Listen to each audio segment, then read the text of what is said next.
Good morning everyone. তো সকাল সকাল আমি বেরিয়ে গিয়েছি বাবার সাথে ব্লাউজ আনতে। রেডি হতে গিয়ে দেখলাম যে আজকে আশীর্বাদ, আর আশীর্বাদে পরার জন্য আমি যে শাড়িটা ঠিক করেছি তার ব্লাউজটা টেলারের ওখান থেকে আনাই আমার হয়নি। জিনিস নেওয়া হয়ে গেছে, নিয়ে নিয়েছি ব্লাউজ, এখন যাচ্ছি বাড়ি। বাড়ি আসার পরে আর ব্লগ করা হয়ে ওঠেনি, কারণ জানোই সকাল সকাল আশীর্বাদ আর প্রচুর হই হট্টগোল শুরু হয়ে গিয়েছিল। সবাইকে আমি আর রিয়া ফটাফট রেডি করিয়ে একদম আগে আগে পাঠিয়ে দিচ্ছিলাম, আর সবাই যে যার মতো ব্যস্ত হয়ে বেরিয়ে যাচ্ছিল। এই যে দেখো সবাই হাতে হাতে তত্ত্ব নিয়ে এক এক করে চলে যাচ্ছে।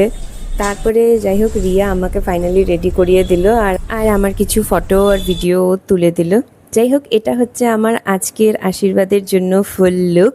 তারপরে আমি এখান থেকে বেরিয়ে গেলাম, যেহেতু আশিসদের বাড়ি আমাদের বাড়ির অপোজিটেই, তো হেঁটে হেঁটেই চলে গেলাম।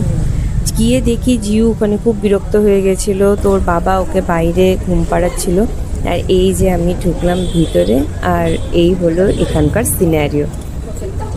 এই সময়টা সবাই সবাইকে কমপ্লিমেন্ট দিচ্ছিল, তোমাকে খুব ভালো লাগছে, তোমাকে খুব ভালো লাগছে, এই চলছিল। যাই হোক, ভেতরে গিয়ে দেখি আশীর্বাদ শুরু হয়ে গেছে। ঠাম্মা এখানে আশীর্বাদ করছে।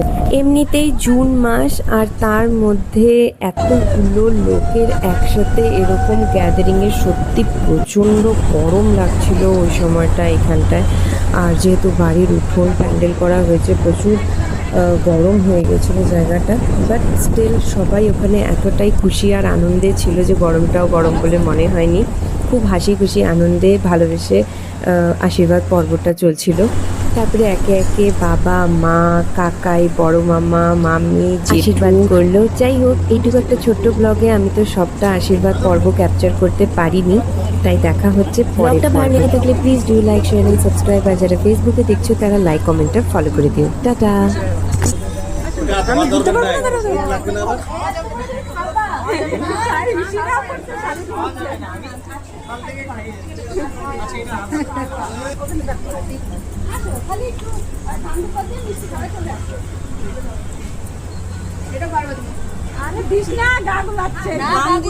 ধান করছে মনে হয়, ধান করছে ও আর খাইতে পারতেছে না।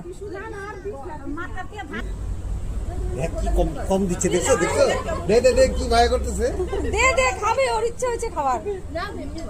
দে দে পুরোটা দে, আরে না থাক, দে দে আই খাও। তুই টাকা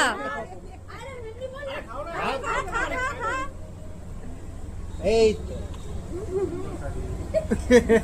মুই খাইছে বলে কথা, যে কিছু খায় না সে খাইছে।